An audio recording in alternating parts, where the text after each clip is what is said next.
Hi friends, இது PR walks and tax நம்ம YouTube channel. நம்ம சேனல்லேருந்து போடக்கூடிய எல்லா கதைகளும் நீங்கள் கேட்கணும் அப்படின்னா சப்ஸ்கிரைப் பண்ணிக்கோங்க. அப்போ தான் நம்ம சேனல்லேருந்து போடக்கூடிய வீடியோஸினுடைய நோட்டிஃபிகேஷன் உங்களுக்கு வந்த உடனே அதில் இருக்கக்கூடிய எல்லா கதைகளும் நீங்கள் கேட்கலாம். நிறைய நாவல்கள், சிறுகதைகள் எல்லாமே தொடர்ந்து கொடுத்துட்ருக்கோம். கண்டிப்பாக உங்களுக்கு பிடிக்கும். பிடிச்ச மாதிரியான கதைகள் எழுத்தாளர்கள் எழுதுனது அதை தான் கொடுத்துட்ருக்கோம். கேட்டுட்டு லைக் பண்ணுங்கள், ஷேர் பண்ணுங்கள். அந்த வீடியோ பற்றின அந்த கதையை பற்றின கருத்தை கமெண்ட் பாக்ஸில் பதிவு பண்ணுங்க. ஓகேவா? ஸோ இந்த வீடியோவில் கேட்கக்கூடிய கதை திருமதி சரோஜா ராமமூர்த்தி அவர்கள் எழுதிய பனித்துளி அப்படிங்கிற ஒரு குடும்ப நாவல். 1957 வெளியான நாவல். அதனுடைய பகுதிகள் தான் கேட்டுட்டு இருக்கோம். இப்போ இந்த வீடியோவில் இந்த நாவலோட அடுத்த பகுதியை கேட்க போறோம். கேட்கலாமா? சரோஜா ராமமூர்த்தி அவர்கள் எழுதிய நூல்கள், நாவல்கள், சிறுகதைகள் எல்லாமே பனித்துளி பத்திரிகை நாவல் உட்பட தமிழக அரசினால நாட்டுடைமை ஆக்கப்பட்டிருக்கு. அதனால it comes under creative common license. Ponmani கிராமத்தின் தெருக்கோடியில் தபால்காரரின் தலையை கண்டதும் பாமு உள்ளம் பதைக்க கொள்ளை கிணற்றடியில் நின்று அவன் அவர்கள் வீட்டிற்கு ஏதாவது தபால் கொண்டு வருகிறாரா என்று பார்த்து கொண்டிருப்பாள். அடுத்த வினாடி அவள் மணக்கண் முன்பு முத்து போன்ற எழுத்துக்களில் சங்கரன், அப்பாவும் அம்மாவும் நான் காமுவை கல்யாணம் செய்து கொள்வதை பற்றி ஆட்சேபனை கூறவில்லை. கூடிய சீக்கிரம் உங்கள் சௌகரியம் போல் முகூர்த்தம் வைத்துக் கொள்ளலாம் என்று எழுதிய கடிதம் ஒன்று திரைப்படம் போல தோன்றும். ஒன்றுமில்லாத ஏழை பெண்ணை மனமுவந்து ஏற்றுக்கொள்ளும் அந்த பெரியோர்களுக்கு தன் சரீரத்தை செருப்பாக தைத்து போட்டாலும் ஈடாகாது என்று நினைத்துக் கொள்வாள் காமு. ராமபத்ர ஐயரும் தினமும் சங்கரனிடமிருந்து கடிதத்தை எதிர்பார்த்து கொண்டுதான் இருந்தார். சங்கரனின் மௌனத்துக்கு காரணம் விளங்காமல் அவர் திகைத்து கொண்டிருந்த போது தபால்காரன் சாவகாசமாக 2 கல்யாண கடிதங்களை அவரிடம் கொடுத்து விட்டு போனான். ஒன்று முத்தையாவின் 3ஆம் தார கல்யாண கடிதம், மற்றொன்று சங்கரனின் கல்யாண கடிதம். டாக்டர் மகாதேவன் அவர்களின் குமாரத்தை சௌ நீலாவை கடிதத்தை கையில் வைத்துக் கொண்டு ஆழ்ந்த யோசனையில் உட்கார்ந்து விட்டார் ராமபத்ர ஐயர். பணத்துடன் சேர்ந்து விட்டது. அவருடைய ஆசையை நினைத்து அவருக்கு சிரிப்பு வந்தது. யாராவது சாதாரணமானவனாக ஒன்று பார்த்து சொல்லும்படிதானே அவர் சங்கரனை கேட்டார். ஆசையையும் நம்பிக்கையையும் ஏற்படுத்தியவன் அவன்தான். கொல்லைப்புறத்தில் இருந்து திரும்பிய காமு தகப்பனாரின் வேதனை படர்ந்த முகத்தை கவனித்தாள். ஊஞ்சல் பலகையில் 2 மஞ்சள் கடிதாசிகள் கிடந்தன. குழந்தை, ஆசையும் பாசமும் தான் மனுஷனுக்கு விரோதிங்க. எனினும் பற்றில்லாம இருப்பவன் தான் ஞானி என்று ராமபத்ரையர் வேதாந்தம் பேச ஆரம்பித்தார். காமு கடிதங்களை எடுத்து பார்த்தாள். 3ஆம் தாரமாக எந்த இளம்பெண்ணின் வாழ்க்கையோ பாழாக்க முயலும் சுயநலக்காரனின் கல்யாண கடிதத்தை படித்ததும் அவளுக்கு சிரிப்பு வந்தது. வாய் வேதாந்தம் பேசிவிட்டு பெரிய லட்சியவாதி போல் நடித்த சங்கரனின் சுயநலத்தை கண்டும் அந்த ஏழை சிரிக்கத்தான் செய்தாள். ஆனால் சிறிது நேரத்திற்கெல்லாம் அவள் மனம் அளவு கடந்த துயரத்தில் ஆழ்ந்தது. இருதயத்தை யாரோ கசக்கி பிழிவது போன்ற வேதனையை அனுபவித்தாள் காமு. நீலா, நீலா என்று பலமுறை தனக்குள் பேசிக்கொண்டாள். தனக்கு எதிரியாக தன் மீது வஞ்சம் தீர்க்கவே நீலா என்று ஒரு பெண்ணை பிரம்மதேவன் சிருஷ்டி செய்து அனுப்பியிருக்க வேண்டும் என்று நினைத்தாள் காமு. இல்லாவிடில் அவ்வளவு உறுதியாக தன்னை மணப்பதாக கூறி சென்ற சங்கரனின் மனம் இவ்வளவு சடுதியில் மாறிவிடுமா? வெறும் மேடை பிரசங்கம் செய்யும் லட்சியவாதியாவன்? ஆமாம், வாய்க்கிளிய பேசிவிட்டு எவ்வளவு பேர் ரகசியமாக வரதட்சணை வாங்கவில்லை? பேசுவது என்னவோ வரதட்சணை கொடுமையை எதிர்த்து. காமுவின் கண்களில் இருந்து பளபளவென்று கண்ணீர் உதிர்ந்தது. அவள் ஏன் அழுகிறாள்? எதற்காக அழுகிறாள்? 2 மாதங்களுக்கு முன்பு வரை ஒன்றும் அறியாதிருந்தவளின் மனதில் ஆசை வித்தை ஊன்றி அது முளைத்து தழைப்பதற்கு முன்பு அதை கிள்ளியும் எரிந்தாயிற்று. காமுவும் ஆழ்ந்த யோசனையில் ஊஞ்சலில் உட்கார்ந்து விட்டாள். அதுவரையில் வெளியில் யார் வீட்டுக்கோ போயிருந்த விஷாலாட்சியும் வந்து சேர்ந்தாள். அவள் முகம் எப்போதும் போலவே கடுகடுவென்று இருந்தது. முத்தையா வேறு கல்யாணம் பண்ணிக்கொள்ள போகிறானாம். கல்யாணமும் ஏற்பாடாகி விட்டதாம். அந்த பிள்ளை சொன்னதை நம்பிக்கொண்டு நீங்கள் பாட்டுக்கு பேசாமல் இருக்கிறீர்களே என்று கணவனிடம் கேட்டாள் விஷாலாட்சி. இனிமே எனக்கு யார் வார்த்தையிலேயும் நம்பிக்கை இல்லை என்று சூழ் கொட்டிவிட்டு எழுந்தார் ராமபத்ரையர். திடீரென்று ஏற்பட்ட அதிர்ச்சியால் அவர் இன்னும் 10 வயது அதிகமானவர் போன்று தோற்றம் கொடுத்தார். சாந்தம் ததும்பும் அவர் கண்களிலும் கண்ணீர் ததும்பிக் கொண்டிருந்தது. என்ன என்று பதட்டத்துடன் கேட்டாள் விஷாலாட்சி.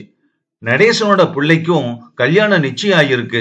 கடிதாசி வந்திருக்கு என்று வருத்தம் தோய்ந்த குரலில் கூறினார் அவர். பின்னென்னவா, உங்க பொண்ண ஓடி வந்து பண்ணிக்கொள்வான்னு பாத்தீங்களா? எனக்கு அப்பவே இதெல்லாம் தெரியுமே என்று நீட்டி முழக்கினாள் விசாலாட்சி. தாயின் கடுஞ்சொற்கள் ஊசி குத்துவது போல இருந்தது காமுவுக்கு. வேதனையும் துயரமும் மனதை அழுத்த அவள் பூஜை அறைக்குள் சென்று தரையில் படுத்து மாலை மாலையாக கண்ணீர் உகுத்தாள். அவளுடைய வேதனைக்கு அந்த ஆண்டவனாவது முடிவு ஏற்படுத்துவானோ என்பது அவளுக்கே புரியாத புதிராக இருந்தது. நாட்கள் ஓடின. சங்கரன் நீலா கல்யாண புகைப்படம் ஒரு தினசரி, வாரப்பதிப்பு, மாத சஞ்சிகை பாக்கி இல்லாமல் பிரசுரமாயிற்று. அப்பிரதிகளில் சில காமுவின் கண்களிலும் பட்டது. பெண்ணும் பிள்ளையும் அருகில் ஒட்டி நின்று எடுத்திருந்த அந்த படத்தை பல தடவைகள் காமு திருப்பி திருப்பி பார்த்தாள். யாருக்கும் தெரியாமல் படத்தை கத்தரித்து தன் பெட்டியில் புடவைகளுக்கு அடியில் வைத்துக் கொண்டாள். புஸ்தகம் படிக்க கொடுத்தவர்களுக்கு புஸ்தகத்தை எலி கடித்திருக்க வேண்டும் என்று பொய்யும் கூறினாள். இது பைத்தியக்காரத்தனமான செய்கை என்பது அவளுக்கு தெரிந்துதான் இருந்தது. இருந்த போதிலும் அதில் அவள் மனதுக்கு கொஞ்சமாவது ஆறுதல் கிடைக்கவே அந்த பைத்தியக்கார செய்கையை செய்தாள் காமு.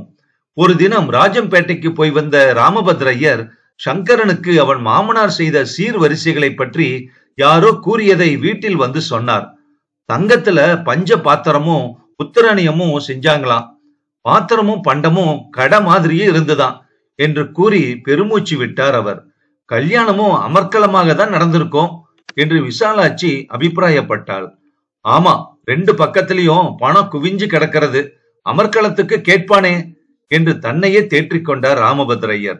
என்னதான் அவர் தன் மனசுக்குள்ளே ஆறுதல் கொடுத்து கொண்டாலும் ஏமாற்றம் அவர் கண்களிலும் பேச்சுக்களிலும் தோன்றிக் கொண்டுதான் இருந்தன. பொண்ணு ரொம்ப நாகரிகமா ரிசப்ஷன் போது பஞ்சாபி உடையில தான் உட்காருவேன்னு அடம் பிடிச்சு அப்படியே உடைய அணிஞ்சுக்கிட்டு உட்கார்ந்துட்டாளாம். நடேச மனைவியை பத்தி தான் உங்களுக்கு தெரியுமே, ராத்திரி சாப்பிட வரமாட்டேன்னு ரகலை பண்ணிட்டாளாம் என்றார் ஐயர். பணக்கார வீட்டு கல்யாணங்களிலும் சம்மந்தி சண்டை இருக்கிறது. பணமில்லை, சீரில்லை, பாத்திரமில்லை, காஃபி நன்றாக இல்லை என்கிற காரணம் அங்கே இல்லாவிட்டாலும் சண்டைக்கென்று வேறு காரணம் ஏதாவது அவர்களுக்கு அகப்படும் என்று காமு நினைத்து கொண்டாள். தகப்பனார் கூறுவதையெல்லாம் கேட்டுக்கொண்டிருந்து விட்டு, மூத்த நாட்டு பொண்ண அவ ஆட்டி வைக்கிற ஆட்டத்துக்கு இந்த மாதிரி பொண்ணுதான் சரி. நான் முத்தைய கல்யாணத்துக்கு போய் இருந்தனே, அங்க பார்த்தேன் அந்த பொண்ணு சம்பகத்தை. ஏண்டி, நீ மீனாட்சி நாட்டு பொண்ணு சம்பகம் தானே? உன்னோட கொழுந்தனுக்கு கல்யாணமாமே, நீ எங்கடி இங்க வந்த, கல்யாணத்துக்கு போகாம என்று கேட்டேன் இவளை. என்னதான் பொறுமைசாலியாக இருந்தாலும் கஷ்டத்தை எத்தனை நாளைக்கு மனசிலேயே பூட்டி வைத்துக் கொள்ள முடியும்? பாவம், அவள் குழந்தை செத்து பிழைத்ததாம்.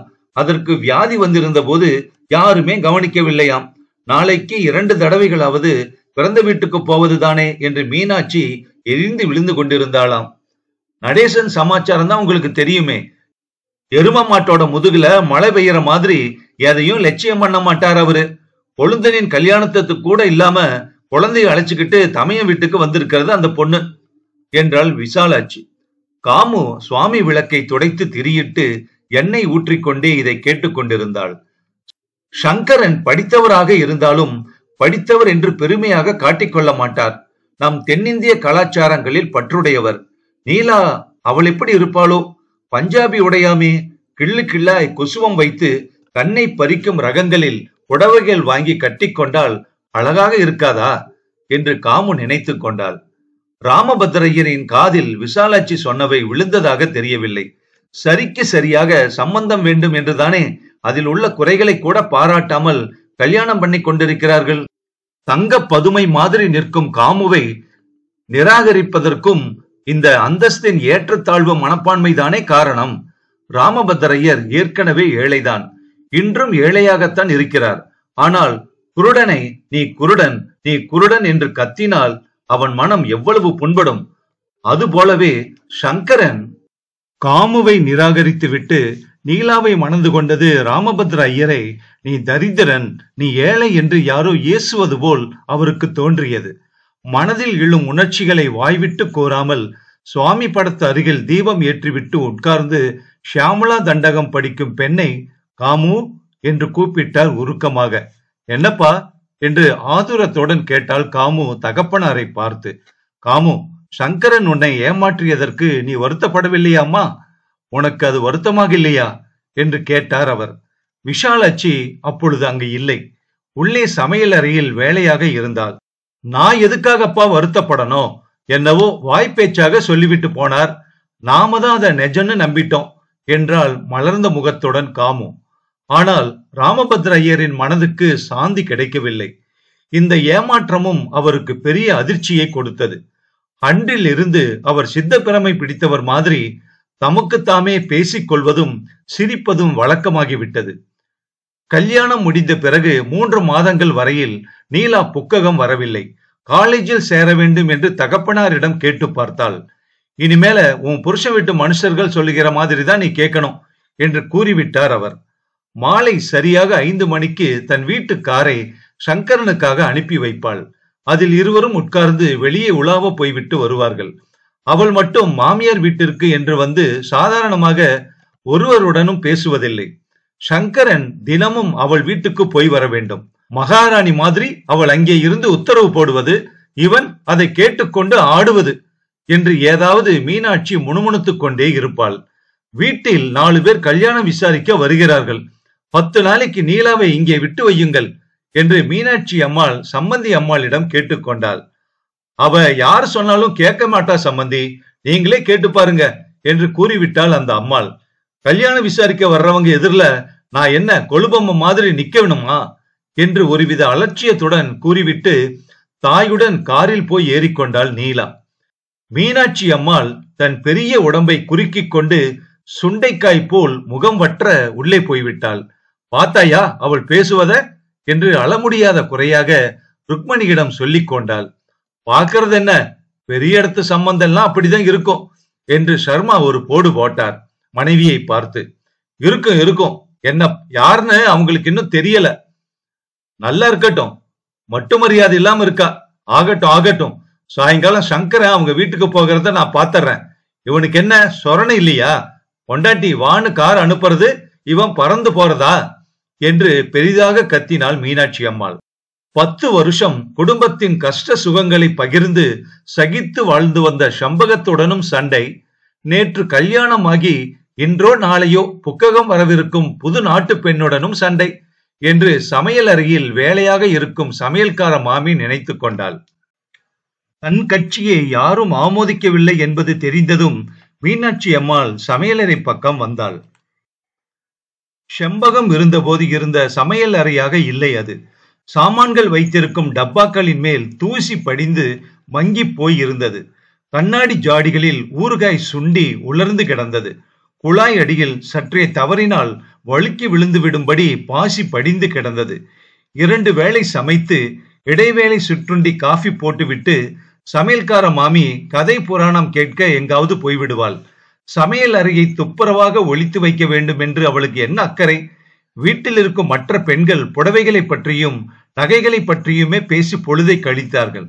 சாமான் அறையில் மூளைக்கு மூளை தேங்காய் உரித்த நாரும் குப்பையும் இறைந்து கிடந்தன.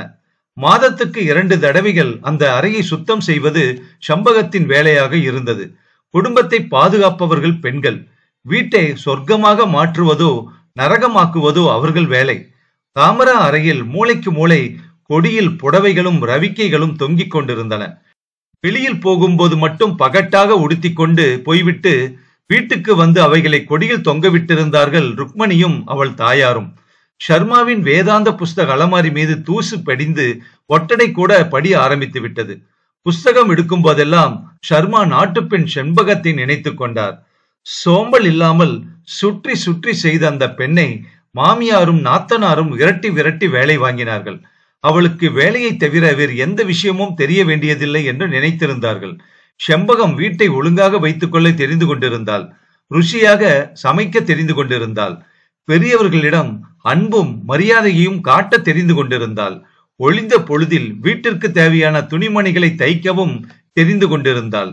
மீனாட்சி அம்மாள் சமையல் அறைக்குள் நுழைந்த போது இடைவேளை சுற்றுண்டி வேலையை முடித்துவிட்டு சமையல்கார மாமி எங்கோ புறப்பட்டு கொண்டிருந்தாள். அதை பார்த்ததும் மீனாட்சிக்கு கோபம் வந்துவிட்டது. என்னம்மா இது, வாரத்தில் 10 நாட்கள் மத்தியானம் எங்கேயாவது புறப்பட்டு விடுகிறீர்கள் என்று கோபமாக கேட்டாள் மீனாட்சி. புறப்படாமல் இங்கே இருக்க முடியுமா? நீங்களே சொல்லுங்கள் என்று நிதானமாக கேட்டாள் அந்த அம்மாள். புறப்பட வேண்டுமா என்ன? அதிசயமாகத்தான் இருக்கு என்று அங்காரப்பட்டாள் மீனாட்சி. நான் சொல்றேன்னு நீங்க கோவிச்சுக்காதீங்க மாமி. செம்பகம் இருக்கும்போது எனக்கு அவ கூட மாட ஏதாவது ஒத்தாசை செய்வா. இப்பொழுது ஒரு துரும்ப கூட ஒருத்தரும் அசைக்கிறது இல்ல. வீட்டுல சம்பந்திகள் வர்றதும் போறதுமா இருக்காங்க. உங்க சின்ன நாட்டு பொண்ணு காஃபி குடித்த பாத்திரத்தை கூட மேஜை மேலேயே வைத்து விட்டு போயிடுறா. கொஞ்சம் கூட அந்த பொண்ணுக்கு குடித்தன பாங்கே தெரியல. மீனாட்சி அம்மாளுக்கு ஆத்திரம் பற்றி கொண்டு வந்தது. சும்மா பேசாதீங்கம்மா. நம்ம வீட்டுல வேலை செய்யவா நீளு வந்திருக்கா?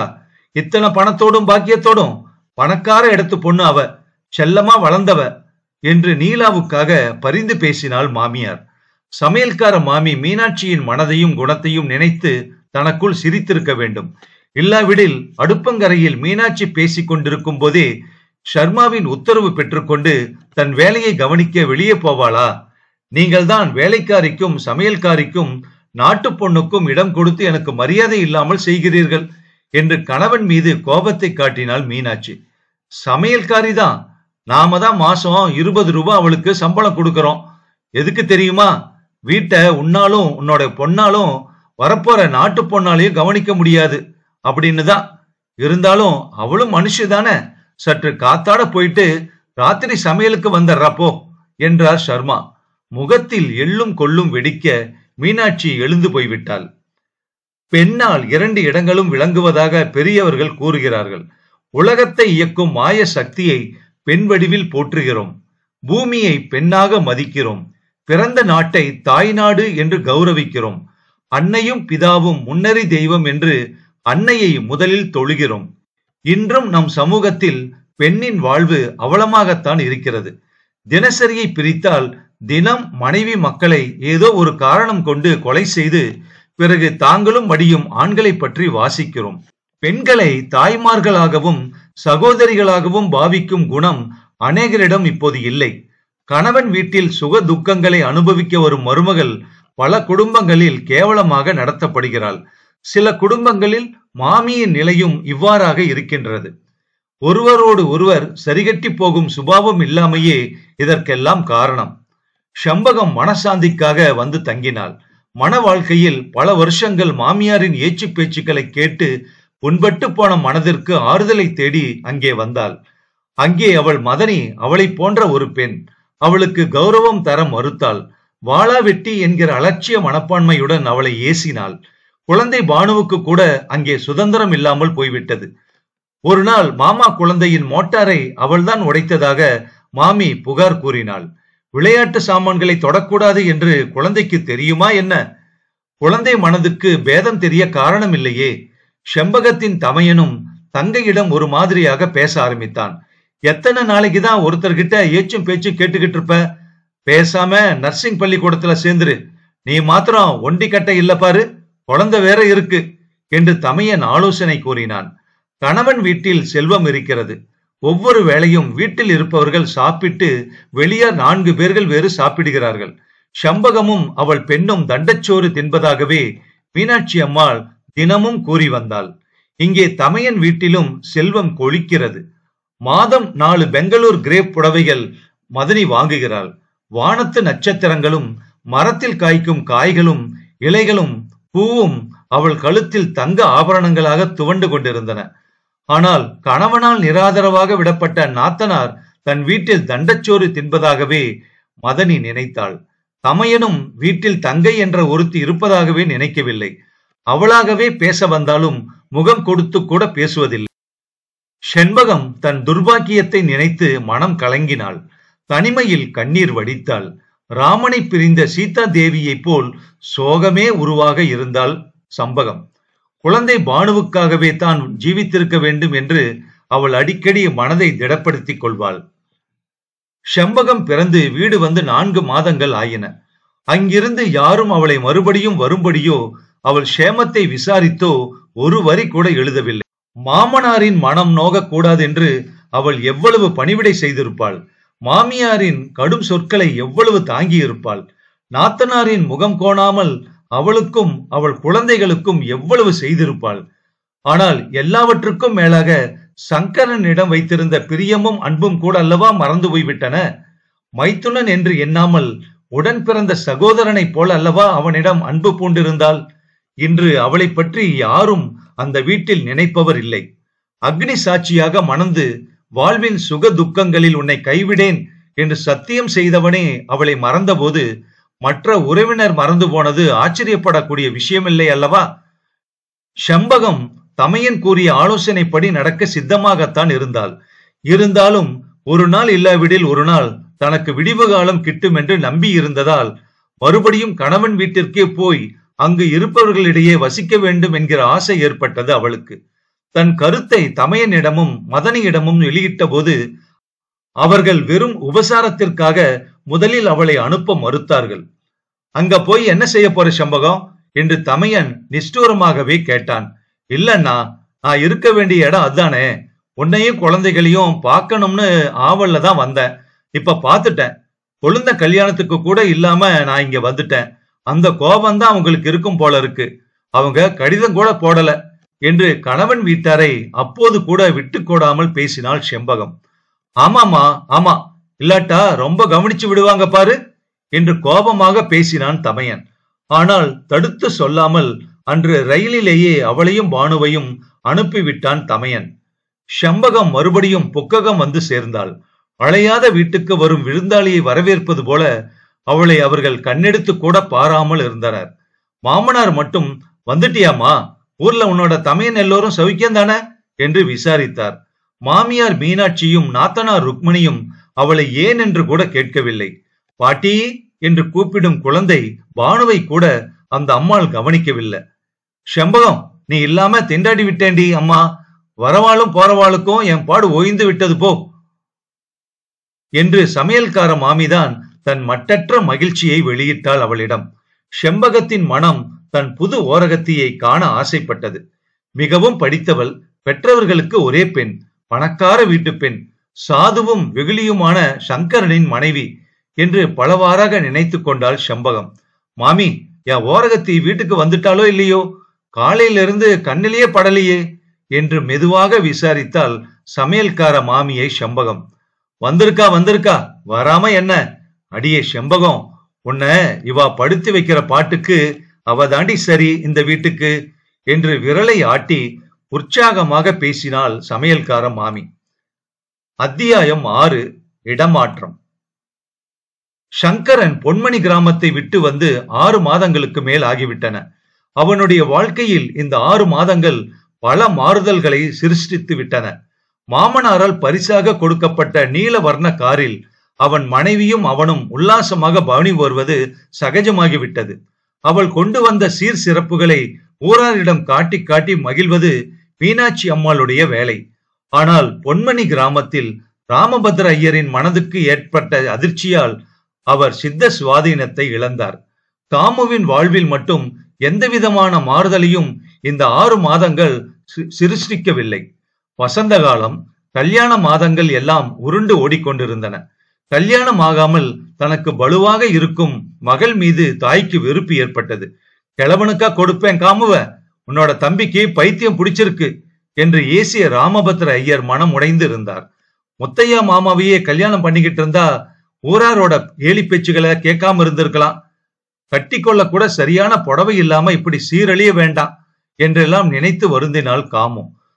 சித்த சிவாதீனம் இல்லாத தகப்பனாருடனும் சதா சிடுசிடுக்கும் தாயாருடனும் காமுவின் வாழ்க்கை நடந்து கொண்டிருந்தது. சங்கரனின் நினைவு மாத்திரம் அவள் மனதில் பசுமையுடன் இருந்தது. சங்கரன் உன்னுடையவன் என்று யாரோ அவள் காதில் கூறுவது போன்ற பிரமை சதா அவளுக்கு கேட்டுக்கொண்டே இருந்தது. இந்த ஆசை அநியாயமானது என்பதை உணர்ந்தே காமுவின் மனம் ஆசை புயலில் சிக்குண்டு தவித்தது. கிராமத்தில் வேத அத்தியனம் செய்யும் பிராமண பிள்ளை ஒருவன் அவளை கல்யாணம் பண்ணிக்கொள்ள முன்வந்தான். தன்னுடைய புத்தி நிதானத்துக்கு வந்தபோது ராமபத்ர ஐயர் காமுவை கூப்பிட்டு கேட்டார்.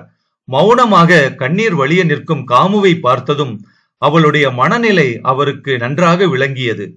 தானே அவளிடம் ஆசை பயிரை நட்டு தண்ணீர் ஊற்றி வளர்த்து அதை வேருடன் பிடுங்கி எறிய முற்பட்டது எவ்வளவு மகத்தான பாவம் என்பதை விவேகசாலியான அவர் மனது அறிந்து கொண்டது. காமு, காமு என்று மனமுருகி கண்ணீர் விட்டார். இதுவரையில் பேசாதிருந்த காமுவும் தகப்பனார் அருகில் வாஞ்சையுடன் உட்கார்ந்து, அப்பா, என்னை விட வயசான எவ்வளவோ பெண்கள் கல்யாணம் இல்லாம இருக்காங்க, படிச்சுட்டு உத்தியோகம் போறாங்க. போன வாரம் கூட கிராம ஆஸ்பத்திரிக்கு டாக்டர் ஒருவர் வந்திருந்தார். அந்த அம்மாளுக்கு 25 வயசு இருக்கும், கல்யாணம் ஆகலையாம். நானும் ஏதாவது படிச்சு வேலை பாக்குறேனப்பா. இந்த ஊர்ல நமக்கு என்ன வைத்தியம் இருக்கு? பட்டணத்துக்கு தான் போய் இருக்கலாமே என்று கேட்டாள் காமு தகப்பனாரிடம். பிறந்தது முதல் வளர்ந்து வந்த கிராமத்தை விட்டு போவதற்கு வருத்தமாகத்தான் இருந்தது அவளுக்கும். அவர்கள் பேசுவதை கேட்டுக்கொண்டு வந்த சுப்பாமணி, என்னம்மா காமு, இந்த ஊர்ல இருக்கிற வரைக்கும் தான் உனக்கு கல்யாணம் ஆகல, பட்டணம் போன பிறகாவது சீக்கிரமா நடக்கட்டும் என்று தன் வெள்ளை மனதுடன் காமுவை ஆசீர்வதித்தார். அதற்குள் காமுவின் யோசனையை ஏற்பதென முடிவு செய்த ராமபத்ர ஐயர், நீதான் பார்த்து கொள்ளப்பா பசுமாட்ட என்று கறவை பசுவை சுப்பாமணியிடம் விட்டு வைத்தார். வாயில்லாத பிராணியான அது கூட கண்களில் கண்ணீர் வழிய தன் எஜமானரை பிரிய மனமில்லாமல் பிரிந்தது. மனம் வீசும் மல்லிகை கொடியும், ருசி மிகுந்த வாழை கொய்யா மரங்களும், குளிர்ச்சியான கிணற்றங்கரையும், தொலைவில் சமுத்திரம் போல் தழும்பி வழியும் ஏரியும், பொன்மணி கிராமத்தின் ஜனங்களும் சேர்ந்து காமுவையும் அவள் குடும்பத்தாரையும் பிரிய மனமில்லாமல் விடை கொடுத்தார்கள். 1000 உருண்டைகள் இருந்தாலும் விஷாலம் மாமி வந்தால் நொடியில் திருந்துவிடும் என்று அப்பள கச்சேரி பெண்கள் கண்களில் கண்ணீர் வழிய கூறினார்கள். ஓட்டு வீடானாலும் சகலவிதமான சுதந்திரத்துடனும் அந்த வீட்டில் அவர்கள் வாழ்ந்து வந்தார்கள். தெற்கு பக்கமாக இருந்த திண்ணையில் கடுங்கோடை காலத்தில் கூட சில் என்று காற்று வீசும். ராமபத்ர ஐயர் அடிக்கடி வடக்கு பார்த்த அரண்மனையை விட தெற்கு பார்த்த தெருத்திண்ணை உயர்வு என்று சொல்லி மகிழ்வார். நாள் தவறாமல் குடலை நிறைய பூத்து குலுங்கும் நித்திய மல்லிகை கொடி தெருப்பூராவும் பந்தல் போட்டது போல படர்ந்து மனம் வீசிக் கொண்டிருக்கும். வீட்டிற்கு தேவையான கீரை காய்கறிகள் காய்க்கும் கொல்லைப்புறம் கரும்பை போல் இனிக்கும் கிணற்று நீர், அதை சுற்றிலும் அடர்த்தியாக வாழை மரங்கள்.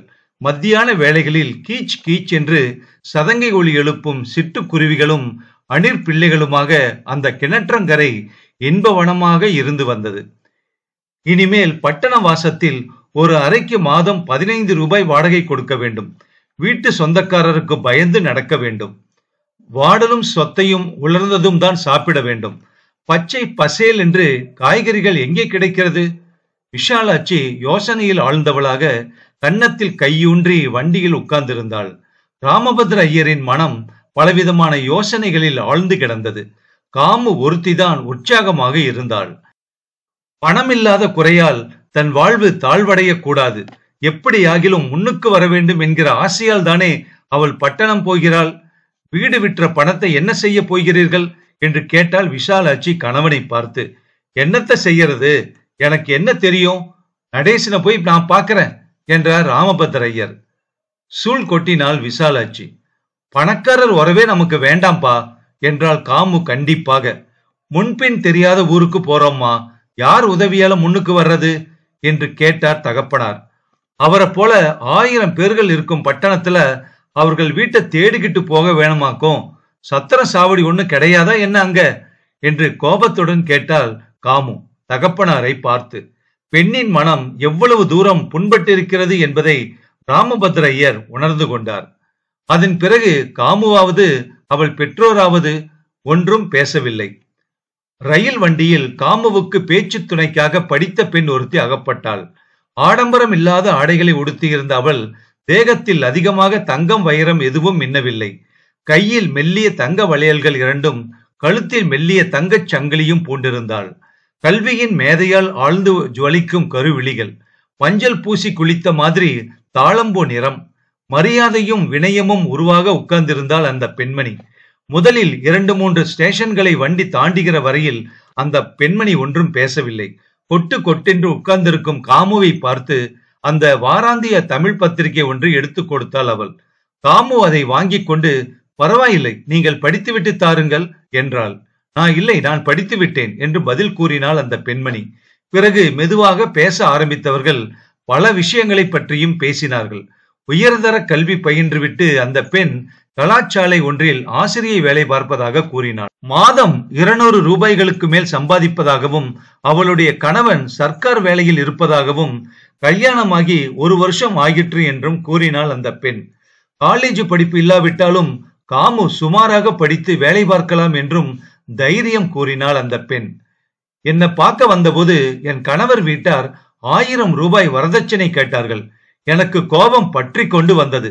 நானும் தான் படித்திருக்கிறேன், எனக்கு 1000 ரூபாய் கொடுத்து கல்யாணம் பண்ணி கொள்ளுங்களேன் என்று அவர்களை நான் திருப்பி கேட்டேன் என்று கூறிவிட்டு அவள் கலகலவென்று சிரித்தாள். இப்படி ரயிலில் பொழுது போவது தெரியாமல் காமுவும் அந்த பெண்ணும் நெருங்கி பழகினார்கள். பட்டணம் வந்ததும் அவள் காமுவிடம் தன் விலாசத்தை கூறி ஏதாவது உதவி தேவையானால் தன்னை வந்து பார்க்கும்படி சொல்லிவிட்டு போனாள். மத்தியானம் சாப்பிடுவதற்காக நீலா மாடி அறையிலிருந்து கீழே இறங்கி வந்தாள்.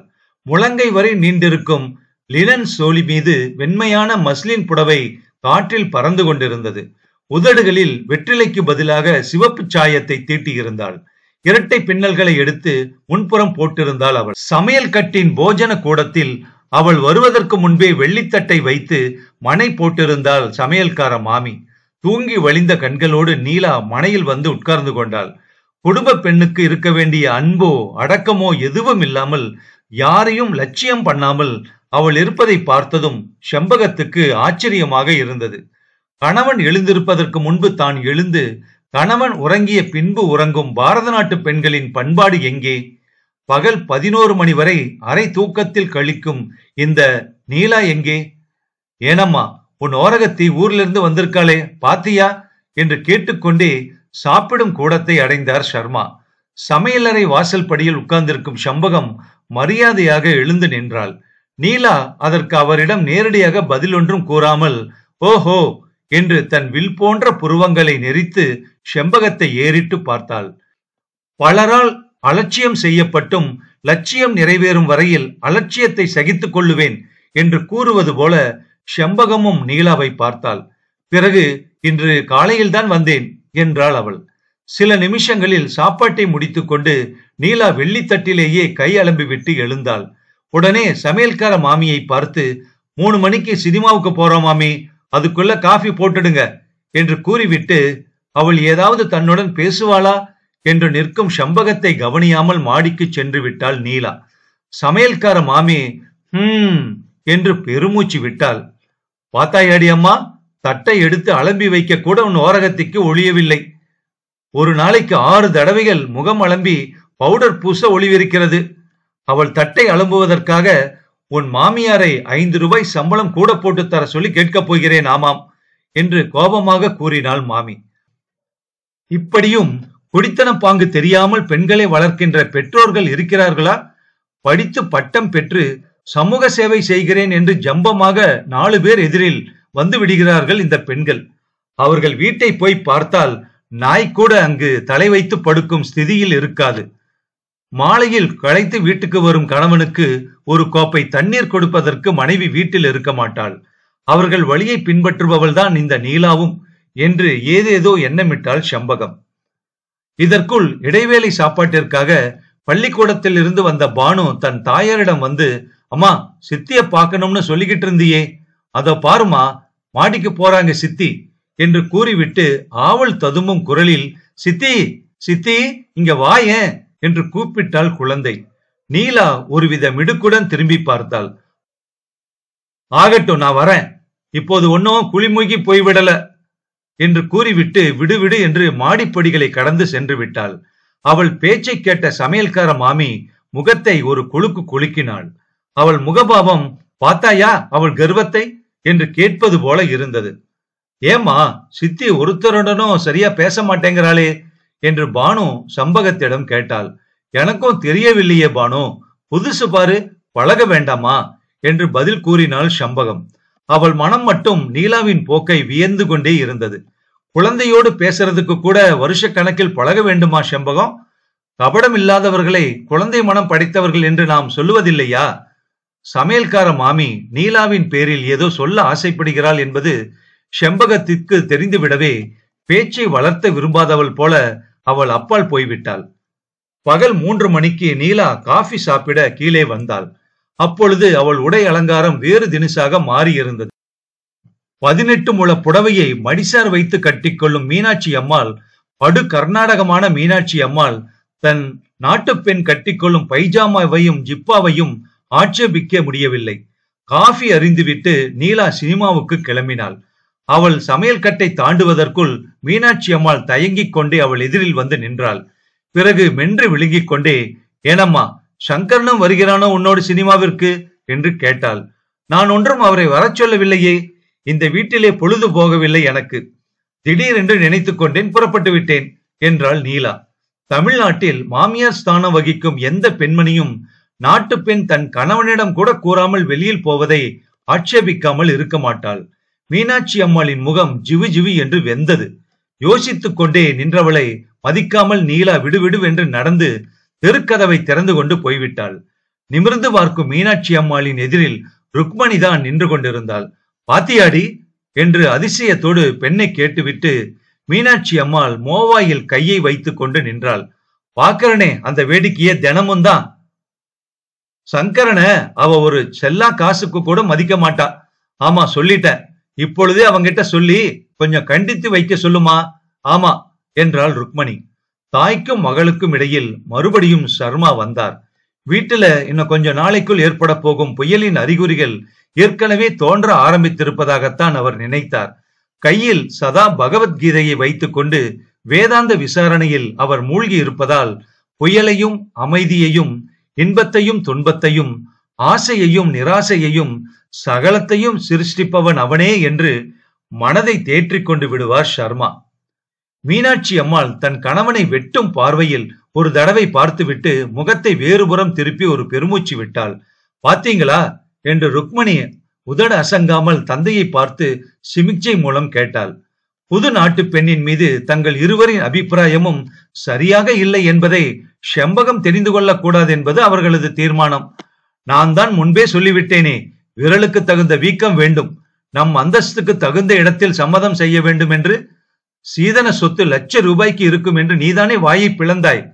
இந்த பெண்ணை பார்க்கடலிலிருந்து மகாலட்சுமியே உன் வீட்டிற்கு வந்து விட்டாள் என்றும் அந்த பெண் செம்பகத்தை மூதேவி என்றும் பழிக்கிறது நீதானே. சர்மா நிதானம் உள்ளவரானாலும் சமயம் அறிந்து பேசுபவர். ஒரு வார்த்தை சொன்னாலும் ஆணித்தரமாகவே பேசுவார். சர்மா கூறிய வார்த்தைகளை கேட்டதும் அடிபட்ட நாகத்தின் பெருமூச்சை போல் புஷ் என்று பெருமூச்சு விட்டுக் கொண்டு மீனாட்சி அம்மாள் அடுப்பங்கரை பக்கம் போய்விட்டாள். ருக்மணிக்கு தகப்பனாரின் வார்த்தை அவ்வளவாக மனதை பாதிக்கவில்லை. அவளுக்கு வேண்டியது பிறந்த வீட்டின் உபச்சாரங்கள் தானே. அது இன்றளவும் குறையாமல் இருக்கும்போது அவளுக்கு வேறு விஷயங்களை பற்றி என்ன அக்கறை? மீனாட்சி அம்மாளின் மனோபாவம் புது நாட்டு பெண்ணிடமும் சரியாக இல்லை என்பதை செம்பகம் புரிந்து கொண்டாள். நீலாவின் போக்கு அவ்வளவு நல்லதாக அவள் மனதிற்கு தோன்றாவிட்டாலும் மாமியாரிடம் அவள் நடந்து கொள்ளும் முறை செம்பகத்தின் மனப்புண்ணை சிறிது ஆற்றியது. ஒன்றும் அறியாத தன்னை அவர்கள் கண்ணில் விரலை கொடுத்து ஆட்டும்போது அவர்களை ஆட்டி படைக்க ஒருத்தி வந்திருப்பது அவளுக்கு ஒரு விதத்தில் திருப்தியாகத்தான் இருந்தது. எவ்வளவுதான் பொறுமையை வகிப்பவளானாலும் அவளும் கோபதாபம், அன்பு, அகிம்சை முதலிய உணர்ச்சிகளுக்கு கட்டுப்பட்டு நடப்பவள் தானே. அவள் இருதயம் மனித பண்பை உடையதுதான். தன் விடிவு காலத்தை எதிர்பார்த்து அந்த வீட்டில் அவள் இருந்து வருகிறாளே தவிர மாமியாருக்கு அடிமையாக இருப்பதற்கு அல்ல. சமையல் கட்டில் இருந்தபடி பெரியவர்கள் மூவருக்கும் இடையே நடந்த பேச்சை கவனித்தாள் செம்பகம். அவள் மனம் மீனாட்சி அம்மாளுக்காக இறங்கவில்லை. தன் சுகத்திலேயே நாட்டமுடைய ருக்மணிக்காகவும் இறங்கவில்லை. நீலாவுக்காகவும் அவள் மனம் பச்சாதாபப்படவில்லை. பிற துன்பம் கண்டு மனம் இறங்கும் தன் கொழுந்தன் சங்கரனுக்காகவே அவள் மனம் இறங்கினாள். மதனே என்று அன்புடன் மரியாதை செலுத்தும் சங்கரனின் சரளமான சுபாவம் அவள் மனதை கலக்கி அவள் கண்களில் கண்ணீரை வரவழைத்தது. ஆமுவின் தகப்பனாரும் யாருடைய உதவியும் இன்றி அந்த பெரிய நகரத்தில் ஊரில் விற்ற வீட்டின் பணத்தை வைத்துக் கொண்டு மளிகை கடை ஆரம்பித்தார். சங்கரன் அவரை ஏமாற்றிய பிறகு வாழ்க்கையில் எவரையும் நம்பக்கூடாது என்கிற தீர்மானத்துடன் கடனுக்காக சாமான்கள் கொடுக்காமல் நாணயம் உள்ளவர்களை வாடிக்கைக்காரர்களாக வைத்துக் கொண்டு வியாபாரம் செய்தார். செல்வம் அபரிமிதமாக பெருகாவிட்டாலும் வறுமை அவர்களை விட்டு போய்விட்டது. காமுவும் கிராமத்தில் கல்யாணத்தை எதிர்பார்த்து 8வது வகுப்புடன் படிப்பை நிறுத்தி கொண்டவள் மறுபடியும் பள்ளியில் சேர்ந்து படிக்க ஆரம்பித்தாள். ஒளிந்த வேளைகளில் தையல் வகுப்பில் சேர்ந்து துணிகள் தைப்பதற்கு பழகி கொண்டாள். கல்யாணம் வாழ்க்கைக்கு அவசியம்தான் என்றாலும் கல்யாணம் செய்து கொண்டால்தான் வாழவே முடியும் என்கிற எண்ணம் அவள் மனதை விட்டு அகன்று விட்டது. ரயிலில் சந்தித்த பெண்மணியின் விலாசத்தை தேடிக்கொண்டு அவள் வீட்டுக்கு போனாள் காமு. அழகிய சிறு தோட்டத்தின் நடுவில் சிறிய வீட்டில் அந்த பெண்மணியும் அவள் கணவனும் வசித்து வந்தார்கள். வீடு சிறியதை தவிர அங்கு அன்பும் ஒற்றுமையும் பெரிதாக நிலவி இருந்தன. பணத்தின் ஆடம்பரம் இல்லாமல், பணத்துக்கு அடிமையாகாமலேயே இருக்கும் பணத்தை கொண்டு வாழ்வை வளமுள்ளதாக்கிக் கொள்ள முடியும் என்பதை அந்த தம்பதி உணர்த்தினர்.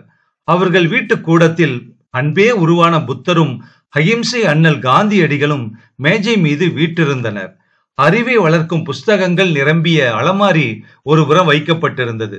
உலகத்தை தன் ஆட்டத்தால் ஆட்டி ஊக்குவிக்கும் இறைவன் நடராஜரின் திருவுருவப் படம் மாட்டப்பட்டு அதன் அருகில் நந்தா விளக்கும் அதில் புகையும் ஏற்றி வைக்கப்பட்டிருந்தது. கூடத்திற்கே அது ஒரு தேஜஸை கொடுத்தது. உள்ளே நுழைந்த போது காமு கூடத்தின் அலங்காரத்தை பார்த்து வியந்து சிறிது நேரம் அப்படியே நின்றாள். சமையல் அறையில் கணவனுக்கு உபசரித்து உணவு பரிமாறும் தன் சிநேகிதியின் இனிமையான குரல் காதில் ஒலித்தது.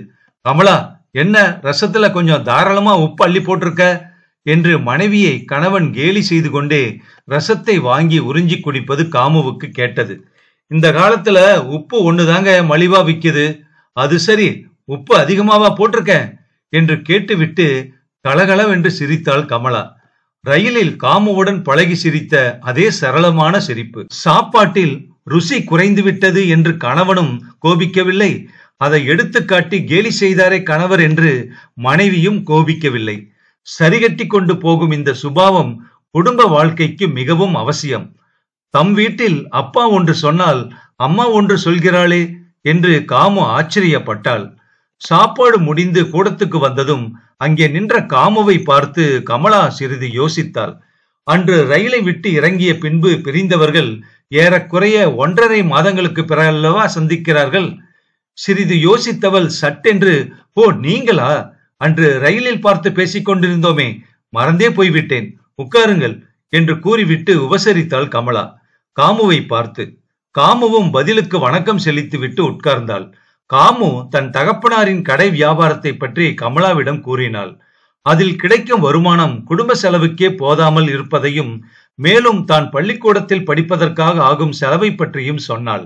இதையெல்லாம் காமுவிடமிருந்து கேட்டதும் கமலா தனக்கு தெரிந்த சில யோசனைகளை கூறி, தையல், சிறு குழந்தைகளுக்கு பாடம் பாட்டு சொல்லிக் கொடுப்பது போன்ற காரியங்களை செய்வதால் ஏதாவது கொஞ்சம் மேல் வரும்படி கிடைக்கும், செய்து பாரேன் என்றாள் கமலா. சிறிது நேரம் பேசிக் கொண்டிருந்து விட்டு மறுபடியும் வருவதாக கூறி விடைபெற்று கொண்டு சென்றாள் காமு. அதற்கு பிறகு காமு கமலாவின் வீட்டிற்கு ஒளிந்த சமயங்களில் போய் வந்தாள்.